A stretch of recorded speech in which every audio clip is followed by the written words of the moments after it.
नमस्कार, दिन भर की बड़ी खबरों में आपका स्वागत है। मैं हूं परवीन शेख।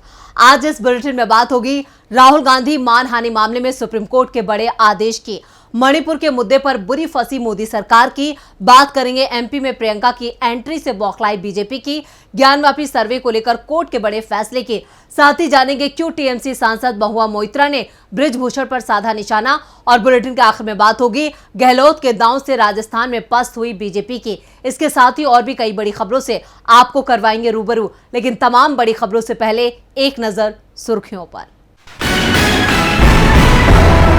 इंडिया गठबंधन का अहम फैसला, अगले हफ्ते मणिपुर जा सकते हैं विपक्षी दलों के नेता, सरकार से भी है सर्वदलीय प्रतिनिधिमंडल भेजने की अपील। कांग्रेस ने शिवराज सरकार के खिलाफ जारी किया आरोप पत्र में एमपी की बीजेपी सरकार के 18 सालों के घोटालों का किया गया जिक्र। पाकिस्तान वापसी से बचने के लिए सीमा हैदर का नया दांव, राष्ट्रपति द्रौपदी मुर्मू के सामने लगाई दया याचिका, मांगी भारत की नागरिकता। बड़ी गिरावट के साथ बंद हुआ शेयर बाजार, सेंसेक्स 888 अंकों की गिरावट के साथ 66,684 अंक पर हुआ बंद, निफ्टी 234 अंकों की गिरावट के साथ 19,745 अंक पर हुआ बंद। ये तो थी सुर्खियां, और अब बात आज की सबसे बड़ी खबर की। मोदी सरनेम मामले में राहुल गांधी की याचिका पर आज सुप्रीम कोर्ट में सुनवाई हुई। सुप्रीम कोर्ट ने गुजरात हाईकोर्ट के आदेश को चुनौती देने वाली कांग्रेस नेता की याचिका पर सुनवाई करते हुए गुजरात सरकार और शिकायतकर्ता बीजेपी विधायक पुर्णेश मोदी को नोटिस जारी किया है और 10 दिन के अंदर जवाब दाखिल करने को कहा है। और क्या कुछ कहा कोर्ट ने सुनवाई के दौरान, देखते हैं ये रिपोर्ट। सुप्रीम कोर्ट ने मोदी सरनेम मामले में राहुल गांधी की याचिका पर आज सुनवाई की। कोर्ट ने मानहानि मामले में गुजरात की बीजेपी सरकार और शिकायतकर्ता पुर्णेश मोदी को भी नोटिस जारी किया। पुर्णेश ने नोटिस का जवाब दाखिल करने के लिए सर्वोच्च अदालत से 21 दिन का वक्त मांगा था, लेकिन कोर्ट ने उन्हें 10 दिन की मोहलत दी है। जस्टिस BR गवई और प्रशांत कुमार मिश्रा की बेंच ने इस मामले की सुनवाई की है। आज कोर्ट में सुनवाई शुरू होने से पहले जस्टिस गवई ने कहा कि उनके पिता कांग्रेस से जुड़े हुए थे और भाई भी कांग्रेस से जुड़े हुए हैं। ऐसे में उनकी सुनवाई करने से किसी पक्ष को कोई आपत्ति तो नहीं है। इस पर राहुल गांधी के वकील अभिषेक मनु सिंघवी और शिकायतकर्ता की तरफ से पेश हुए वरिष्ठ वकील महेश जेठमलानी ने कहा है कि उन्हें इससे कोई दिक्कत नहीं है। राहुल गांधी की तरफ से आज कोर्ट में सीनियर वकील अभिषेक मनु सिंघवी पेश हुए, जिन्होंने अदालत में दलील रखते हुए कहा कि राहुल गांधी एक संसद सत्र में शामिल नहीं हो पाए और मानसून सत्र भी निकला जा रहा है। वायनाड लोकसभा क्षेत्र के लिए जल्द ही उपचुनाव भी घोषित किए जा सकते हैं।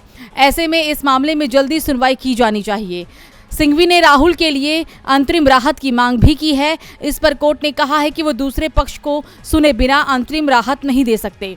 दरअसल राहुल गांधी ने 2019 में मोदी सरनेम को लेकर एक बयान दिया था। इसके खिलाफ बीजेपी विधायक पुर्णेश मोदी ने मानहानि की शिकायत दर्ज कराई थी। इस मामले में सूरत कोर्ट ने राहुल को 2 साल की सजा सुनाई थी। इसके बाद राहुल गांधी की सांसदी चली गई थी।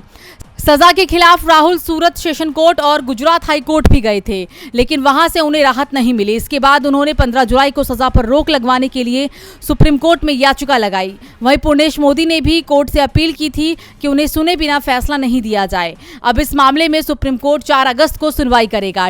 सुप्रीम कोर्ट से बीजेपी नेता को जोर का झटका लगा है। वहीं मणिपुर मुद्दे पर मोदी सरकार को झटके पर झटके लग रहे हैं। मणिपुर को लेकर संसद में दूसरे दिन भी हंगामा मचा रहा। लोकसभा की कार्रवाई सिर्फ 19 मिनट चली तो राज्यसभा भी नहीं चल पाई। विपक्षी दल लोकसभा में नियम 193 और राज्यसभा में नियम 267 के तहत चर्चा चाहते हैं। पीएम मोदी से जवाब चाहते हैं, तो दूसरी ओर मणिपुर के सीएम एन बीरेन सिंह के खिलाफ भी लोगों का गुस्सा दिखाई दे रहा था। मणिपुर में 2 महिलाओं के साथ हुई अभद्रता को लेकर पूरे देश में उबाल देखा जा रहा है।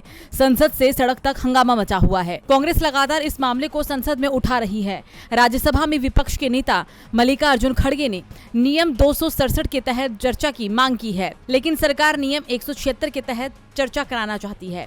नियम 267 में चर्चा के लिए सभी दलों को बोलने का मौका मिलता है और मांग होने वाली वोटिंग का भी प्रावधान है, और चर्चा के आखिरी में पीएम मोदी का भी बयान होता है, जबकि नियम 176 में सिर्फ आधे घंटे विपक्ष को बोलने का मौका मिलता है। वोटिंग का भी प्रावधान नहीं है। आज भी खड़गे ने इस मुद्दे पर सरकार को घेरते हुए कहा कि नरेंद्र मोदी जी आपने कल संसद के अंदर एक भी बयान नहीं दिया। अगर आप नाराज थे तो कांग्रेस शासित राज्यों के साथ झूठी तुलना करने के बजाय पहले अपने मणिपुर के मुख्यमंत्री को बर्खास्त कर सकते थे। इस बीच बंगाल की सीएम ममता बनर्जी ने भी पीएम मोदी से सवाल पूछे हैं। ममता ने कहा कि मणिपुर की घटना से पीएम को थोड़ा भी दुख हुआ। क्या आपको बहनों और माताओं से प्यार नहीं है? बिल्किस के मामले में आरोपियों को रिहा कर दिया। पहलवानों के मामले में बृजभूषण को जमानत दे दी। देश में महिलाएं आने वाले चुनाव में आपको राजनीति से बाहर कर देंगी। इस बीच मणिपुर के सीएम बीरेन सिंह ने इस्तीफा देने से एक बार फिर इनकार कर दिया। उन्होंने दावा किया कि 4 आरोपियों को गिरफ्तार किया जा चुका है। इस बीच इस मामले में गुस्साई महिलाओं ने इम्फाल में आरोपी युवक के घर को निशाना बनाया। साफ है कि मणिपुर मामले में सरकार बुरी तरह से फंस गई है। मणिपुर मामले पर मोदी सरकार बैकफुट पर है तो एमपी में बीजेपी बैकफुट पर है। प्रियंका गांधी ने आज ग्वालियर में जन आक्रोश रैली की, जहां उन्होंने अपने भाषण की शुरुआत स्थानीय भाषा में राम राम से की। प्रियंका के भाषण से आज बीजेपी खेमे में खलबली मच गई। प्रियंका ने महंगाई, बेरोजगारी, घोटालों और पटवारी भर्ती से लेकर मणिपुर के मुद्दे को लेकर बीजेपी सरकार को घेरा। तो कैसे प्रियंका ने बीजेपी की बोलती बंद कर दी, देखते हैं ये रिपोर्ट। एमपी में प्रियंका ने आज मध्य प्रदेश में कांग्रेस की जमीन को और मजबूत कर दिया है। कांग्रेस की राष्ट्रीय महासचिव प्रियंका गांधी ने केंद्रीय मंत्री ज्योतिरादित्य सिंधिया के गढ़ ग्वालियर में जन आक्रोश महारैली की। ग्वालियर के मेला ग्राउंड में प्रियंका ने ब्रिज भाषा में कहा, सब भैया बहना आपको हमारी राम राम। उन्होंने मध्य प्रदेश की जनता के लिए 6 गारंटी भी दी है। साथ ही भ्रष्टाचार के मुद्दे पर शिवराज सरकार को घेरा। उन्होंने महाकाल लोक का जिक्र करते हुए कहा कि यहाँ की सरकार ने भ्रष्टाचार में भगवान को भी नहीं छोड़ा। प्रियंका ने कहा कि मणिपुर में 77 दिन से टकराव है और हमारे प्रधानमंत्री ने 77 दिन में इस पर कोई भी बयान नहीं दिया। कल एक भयावह वीडियो सामने आने के बाद मजबूरी में एक बयान दिया। इसमें एक वाक्य बोला और उसमें भी राजनीति घोल दी। उसमें उन प्रदेशों का नाम लिया गया जिसमें विपक्ष की सरकार है। प्रियंका ने पीएम मोदी और सिंधिया को आड़े हाथों लेते हुए कहा कि बिहार में पिछले दोनों विपक्षी दलों की बैठक हुई। प्रधानमंत्री जी ने विपक्ष की पार्टियों को चोर कहा। इतनी बड़ी पार्टियां और उनके नेता जनता के मुद्दे उठाकर आगे बढ़े, उनका अपमान प्रधानमंत्री जी ने किया। मैं भी प्रधानमंत्री जी के बारे में 10 मिनट बोल सकती हूँ, शिवराज के बारे में भी बोल सकती हूँ, सिंधिया के बारे में भी 10 मिनट बोल सकती हूँ। सिंधिया ने किस तरह अपनी विचारधारा बदल दी, लेकिन मैं जनता का ध्यान भटकाने नहीं आई हूँ, इसलिए जनता के मुद्दों की बात करूंगी। इसके साथ ही प्रियंका ने बड़ा चुनावी दाव चलते हुए कांग्रेस की 6 गारंटियों का भी ऐलान किया। ये गारंटियां महिलाओं के खाते में हर महीने 1500 रुपए रसोई गैस सिलेंडर 500 रुपए में मिलेगा, 100 यूनिट बिजली फ्री मिलेगी, 200 यूनिट पर बिल आधा किया जाएगा, किसानों का कर्ज माफ किया जाएगा, दिव्यांगों की पेंशन बढ़ाई जाएगी और पुरानी पेंशन बहाल की जाएगी। प्रियंका गांधी के वार से बीजेपी बेहाल है तो ज्ञानवापी मस्जिद पर आए फैसले से मुस्लिम पक्ष बेहाल है। वाराणसी कोर्ट ने ज्ञानवापी सर्वे के पक्ष में फैसला सुनाया है। कोर्ट ने एएसआई के सर्वे को मंजूरी दे दी है। विवादित हिस्से को छोड़कर पूरे परिसर की एएसआई सर्वे को मंजूरी मिली है। इस फैसले पर मुस्लिम पक्ष नाखुश नजर आ रहा है। क्या है पूरी खबर, देखते हैं ये रिपोर्ट। ज्ञानवापी मस्जिद का सर्वे होगा या नहीं, इस सवाल के जवाब को जानने के लिए हिंदू से लेकर मुस्लिम पक्ष बरकरार था। वहीं आज वाराणसी की अदालत ने बड़ा फैसला सुनाया है। कोर्ट ने ज्ञानवापी मस्जिद का एएसआई सर्वे कराने की इजाजत दे दी है। कोर्ट ने विवादित हिस्से यानी वजूखाने को छोड़कर पूरे परिसर का सर्वे कराने की अनुमति दी है। यह आदेश मुस्लिम पक्ष के लिए बड़ा झटका माना जा रहा है, क्योंकि मुस्लिम पक्ष ने सर्वे का विरोध किया था, लेकिन कोर्ट ने सभी दलीलों को सुनकर सर्वे की अनुमति दे दी है। अब मुस्लिम पक्ष इस आदेश के खिलाफ सुप्रीम कोर्ट जाने की तैयारी में है। वाराणसी जिला जज अजय कृष्ण विश्वेश की कोर्ट ने मामले की सुनवाई करते हुए यह आदेश दिया है। कोर्ट ने एएसआई को 4 अगस्त तक सर्वे कर रिपोर्ट पेश करने के आदेश दिए हैं। दरअसल 16 मई 2023 को चारों वादी महिलाओं की तरफ से हिंदू पक्ष ने एक प्रार्थना पत्र दिया था, जिसमें मांग की गई थी कि ज्ञानवापी मस्जिद के विवादित हिस्से को छोड़कर पूरे परिसर की एएसआई जांच कराई जाए। इसी याचिका पर 14 जुलाई को सुनवाई पूरी हो गई थी। इस दौरान बहस में मुस्लिम पक्ष ने आपत्ति दर्ज कराई थी। उन्होंने कहा था कि अगर ज्ञानवापी परिसर का पुरातत्व सर्वेक्षण होता है तो ज्ञानवापी के ढांचे को बहुत बड़ा नुकसान हो सकता है, लिहाजा किसी भी प्रकार से ज्ञानवापी मस्जिद के परिसर का पुरातात्विक सर्वे नहीं होना चाहिए। बहस के बाद जिला जज ने ऑर्डर रिजर्व कर लिया था और आज मामले पर बड़ा फैसला सुनाते हुए सर्वे का आदेश दे दिया है। ज्ञानवापी मामले में आए इस फैसले पर विवाद होना तय है। विवादों में तो बृजभूषण भी है। पहलवानों के मामले में आरोपी बीजेपी सांसद को जमानत मिलने पर टीएमसी सांसद महुआ मोइत्रा ने निराशा जताई है। महुआ ने ट्वीट करके पूछा है कि ना जाने इस तस्वीर को देखकर पहलवानों पर क्या बीती होगी। बृजभूषण तो संसद में प्रवेश करते वक्त ऐसे खुश थे कि जैसे विजयी होकर लौटे हों। और क्या कुछ कहा महुआ मोइत्रा ने, देखते हैं ये रिपोर्ट। पहलवानों के मुद्दे पर फंसे बीजेपी सांसद बृजभूषण शरण सिंह अपनी हंसी को लेकर एक बार फिर चर्चा में हैं। बीते दिनों जिस तरह से केसरगंज सांसद बृजभूषण का महिला रिपोर्टर से बदसलूकी करते हुए वीडियो देखा गया, उसे लेकर तमाम राजनीतिक दलों ने बृजभूषण पर तल्ख टिप्पणी की थी। वहीं इस बार जब मीडिया ने उनकी हंसी को लेकर सवाल पूछा तो बृजभूषण ने कहा कि मैं तो आमतौर पर हंसता ही रहता हूं। बृजभूषण की यह हंसी टीएमसी सांसद महुआ मोइत्रा को नागवार गुजरी है और उन्होंने इसको लेकर सवाल खड़े कर दिए हैं। दिल्ली की राउज एवेन्यू कोर्ट से जमानत मिलने के बाद सांसद बृजभूषण शरण सिंह संसद पहुंचे थे। टीएमसी सांसद महुआ मोइत्रा ने बीजेपी नेता बृजभूषण शरण सिंह की हंसी वाली तस्वीर को टैग करके ट्वीट किया। इस ट्वीट में महुआ ने लिखा, यौन उत्पीड़न के आरोपी बीजेपी सांसद ने यौन उत्पीड़न और हमले के मामले में जमानत मिलने के बाद कल इस तरह से संसद में प्रवेश किया। विजयी और प्रसन्न। दिल्ली पुलिस ने कोर्ट में जमानत का विरोध नहीं किया। मौन गुरु माननीय प्रधानमंत्री, कृपया अपनी अंतरात्मा से पूछें कि पहलवानों को ये छवि देखकर कैसा महसूस होता होगा। इस ट्वीट के जरिए महुआ मोइत्रा ने बीजेपी सांसद के साथ साथ पीएम मोदी को लेकर भी सवाल खड़े कर दिए। आपको बता दें कि राउज एवेन्यू कोर्ट ने बीजेपी सांसद बृजभूषण को गुरुवार को नियमित जमानत दे दी। अदालत ने उसके साथी और करीबी विनोद तोमर को भी बेल दी है, जिन पर कुल 6 में से 2 मामलों में बृजभूषण की मदद का आरोप था। जमानत मिलने के बाद जब बृजभूषण अदालत पहुंचे तो मुस्कुराते हुए नजर आए थे। महुआ मोइत्रा के इस ट्वीट ने बेटियों के सम्मान को लेकर मोदी को सवालों में ला दिया है। बीजेपी के सवालों पर सीएम नीतीश ने करारा जवाब दिया है।